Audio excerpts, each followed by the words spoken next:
हर देवी, जिसका बचपन बहुत प्यारा था, भगवान से प्रेम करते हुए जिसका बचपन बीता, जिसने अपने जीवन में भगवान को ही सब कुछ माना, और ये हुआ उनकी माँ गज देवी के भाव से। गज देवी, हर देवी अपने पुत्री के जीवन में प्रथम गुरु बन गई। हर देवी ने जो कुछ समझाया गुरु बनकर, हर देवी ने उसको वही माना। हर देवी, ऐसे तो माँ प्रथम गुरु होती ही है, माँ से प्यारा तो इस संसार में कोई और होता भी नहीं है, लेकिन फिर भी आप अपने गुरु के रूप में उन्हें स्वीकार कर पाते हैं या नहीं, ये दूसरा विषय है।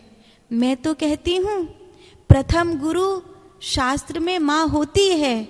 मैं आपसे एक और बात आगे कह रही हूँ, मुझे नहीं पता कि ये किसी शास्त्र में लिखी या नहीं लिखी, पर मेरी जिंदगी में तो जरूर लिखी है कि अपनी जिंदगी के हर क्षण में अपनी माँ को गुरु बना लो, तुम्हें कहीं भटकने की जरूरत ही नहीं पड़ेगी, कभी कहीं भटकने की जरूरत नहीं पड़ेगी। तुमने अपनी जिंदगी के हर क्षण में, वो भोली है, हो सकता है पढ़े लिखे शब्दों को ना बोले, हो सकता है बहुत बड़ी बड़ी बातें ना बता सके, लेकिन अपने भोलेपन में अपनी जिंदगी के भाव से जो कहेगी उसमें तुम्हें इतना समझ में आ जाएगा कि तुम्हारे प्रश्न का ये उत्तर है। माँ यही बात अटक रही थी, ये तूने बता दी। माँ उससे उल्टा पूछेगी, क्या समझ में आया तुझे? माँ समझ में आ गया। ऐसा व्यक्तित्व होता है माँ का। हर देवी ने अपनी जिंदगी के हर क्षण में अपनी माँ को गुरु बनाया, और हर देवी ने भगवान से अथाह प्रेम किया। वो एक प्रेमी भक्त है और उसके जीवन में सतत्व है, सतोगुण उसके जीवन में विद्यमान है। हर देवी के पिता स्थानक देव ने हर देवी का विवाह विशालपुर से थोड़ी दूर चंपकपुरी नामक एक गांव है, उसमें एक सेठ जी हैं और उनका नाम है गुणदेव, बहुत अच्छे हैं, और उनसे हर देवी के पिता स्थानक देव का व्यापारिक संबंध भी है। ये घर भी अच्छा है और ये व्यक्ति भी अच्छे हैं, मेरी बेटी यहाँ सुखी रहेगी, ऐसा सोचकर अपनी पुत्री हर देवी का विवाह गुणदेव के यहाँ पक्का कर दिया। और जब गुणदेव का पुत्र हर्षदेव बारात लेकर के आया तो उसकी आंखों में सादगी, भगवत प्रेम, अच्छाई, सच्चाई, एक जीवन की शुद्धता देखी, बहुत अच्छा लगा। जिस तरह नवयुवक अपने संग में आकर अपनी जिंदगी के दोष को धारण करते हैं, वैसा ये नहीं है। ये हर्षदेव एक पवित्र बालक है, ये हमारी पुत्री को सुखी रखेगा, ऐसा सोचकर अपनी पुत्री के विवाह का निश्चय किया। उस समय में विवाह छोटेपन में होता था और गौना उसके बाद होता था।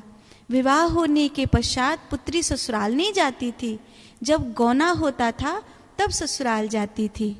तो जब विवाह हुआ हर देवी का हर्षदेव के साथ, तब वो इतनी समझदार भी नहीं है, भगवान के प्रति प्रेम भी बहुत है, तो उसने अपने पति हर्षदेव को ठीक से देखा भी नहीं।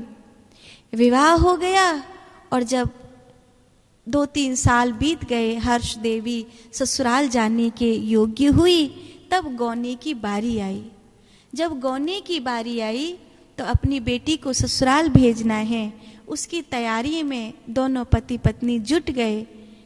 लेकिन तभी स्थानक देव ने देखा कि गुण देवी कहीं दिखाई नहीं दे रही है। सब जगह देखा, इतनी तैयारी में पुत्री को विदा करने के लिए। गुण देवी भगवान की भक्ता है, उसके जीवन में सांसारिक स्त्रियों जैसी भाव दशा नहीं है, वो एक भगवत प्राप्त महिला है, इतना पक्का है तो वो कुछ भी ऐसा नहीं करेगी जो अनुचित हो। पर वो गई कहाँ?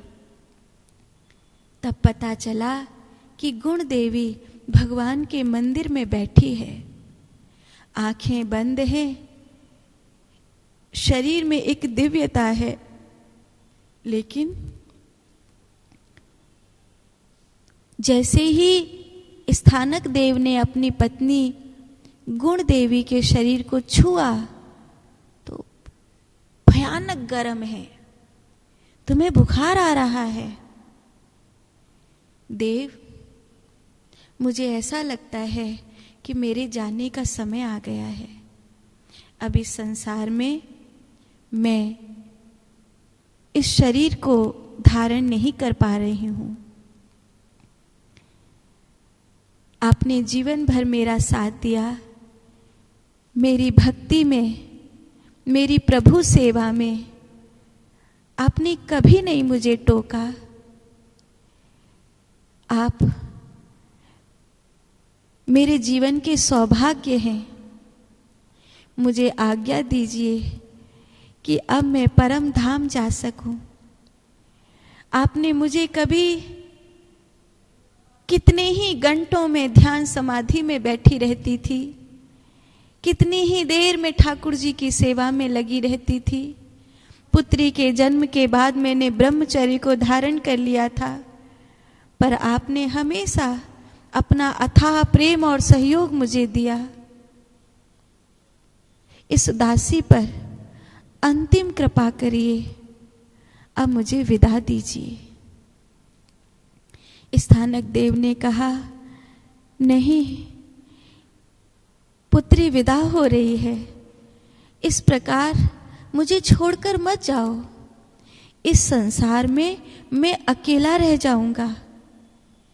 मैं अच्छे से अच्छे वैद्य को बुलाऊंगा, तुम्हारा उपचार कराऊंगा। हम दोनों साथ में प्रभु की सेवा करेंगे। मुझे इस भरे संसार में अकेला छोड़कर विदा ना लो। गोरी से बिचारी घर का काम भी वही करे, भोजन भी बनाए, दिनों रात, माने ठाकुर जी की सेवा के लिए भी उसको समय नहीं मिल पाता कि वो कभी एकांत में जाकर 5 मिनट आंख मीचकर ध्यान में बैठ सके। जो हरदेवी कभी घंटों घंटों की समाधि में चली जाती थी, आज वो काम के उस दबाव में बिल्कुल पिस गई है। चूंकि वो अपने माता पिता की एक लौती लाडली कन्या थी, उसको बहुत श्रम करने की आदत नहीं थी। शारीरिक श्रम बहुत न कर पाने के कारण समलाबाई उसे कई बार बहुत बुरा भला कहती और कई बार पीट देती थी। कभी जिसकी माता पिता ने उसको नहीं मारा, उसको शरीर पर चोट खाकर पीड़ा तो होती पर कुछ बोलती नहीं। कभी भी उसने अपने पति से ये नहीं कहा कि आज ऐसा हुआ, आज ऐसा हुआ, कभी नहीं। एक दिन हर्षदेव व्यापार से बाहर लौटे और उस समय समलाबाई बहुत बुरी बुरी गाली सुना रही थी और न कहना कहना सब कुछ कह रही थी।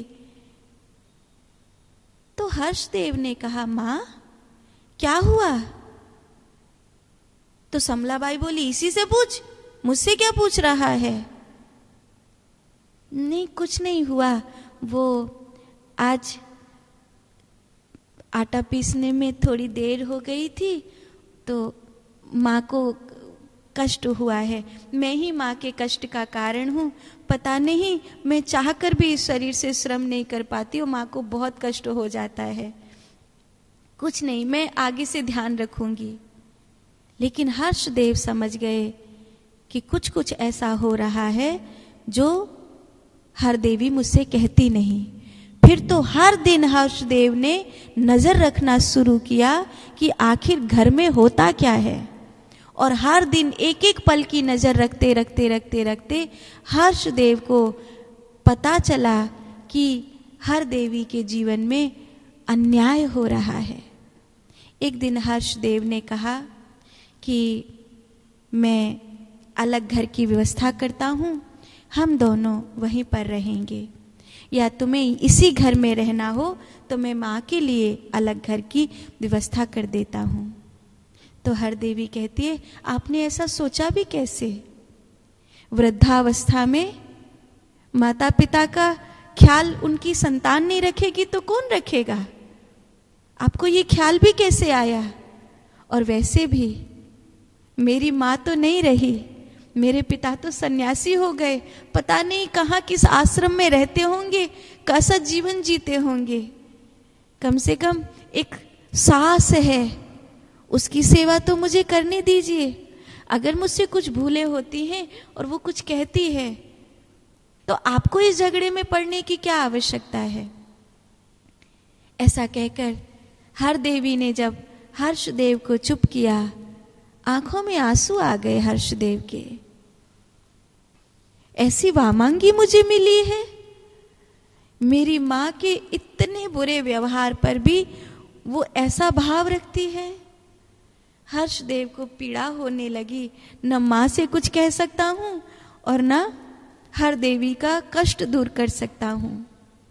और उस समय हरदेवी ने पहली बार गोपाल जी से प्रार्थना करी, आप मेरी माँ की बातें सुनते थे, मैंने आपसे कभी कुछ नहीं मांगा, आज पहली बार कुछ मांग रही हूँ।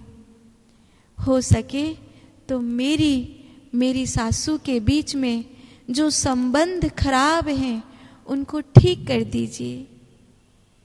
जो मन मुटाव मेरी और मेरी सासू माँ के बीच में है उसे सुधार दीजिए। हमारा मतभेद समाप्त कर दीजिए। हमारे मनभेद और मतभेद के कारण मेरे सच्चे और भोले भाले स्वामी को कष्ट हो रहा है। जब भी मैं आपको देखती हूँ ना गोपाल जी, आपका रूप मुझे उनमें दिखाई देता है। बहुत प्यारा जीवन साथी मुझे मिला है, घर कलेश के कारण उन्हें पीड़ा हो रही है। जीवन में कभी कुछ नहीं मांगूंगी आपसे, इस क्लेश को समाप्त कर दीजिए। और उस दिन हरदेवी की समाधि लग गई और रात्रि बीत जाने के बाद ब्रह्म मुहूर्त में जब हरदेवी की आंखें खुली, हरदेवी को भगवत साक्षात्कार हुआ। हरदेवी को भगवान ने दर्शन दिए, कहा पुत्री तेरी भक्ति सफल हुई, तेरी परीक्षा सफल हुई, तेरे जीवन की जो कठिनाइयाँ थी वो समाप्त हुई और हरदेवी को एक पुत्र हुआ। और हरदेवी के और उसके सास के मध्य जो मतभेद था वो समाप्त हुआ और वो घर भक्ति भाव से भरा। ये बात संतों ने आकर हर्षदेव को बताई कि तुम्हारी पत्नी को साधारण भक्त मत जानना, वो एक भगवत प्राप्त महापुरुष है, वो परमात्मा को प्राप्त हो चुकी है, वो मुक्त महापुरुष है, वो साधारण स्त्री नहीं है अब। और हर्षदेव आनंदित हुए और भाव से कहा, है तो तू मेरी वामांगी, मेरी पत्नी, पर मुझे भी भगवत प्राप्ति के मार्ग पर ले चल, मुझे भी परमात्मा से प्रेम करना सिखा दे, मुझे भी सिखा दे उसके लिए आंखों में आंसू भर के उसे पुकारना, मुझे भी सिखा दे कि किस तरह मैं उसे पुकारूं, उसके गीत गाऊं, सेवा में, सुमिरन में और उसके ध्यान में अपने आप को संतुलित करूं, मुझे भी सिखा दे। और इस प्रकार वह परिवार भगवतीय परिवार हुआ।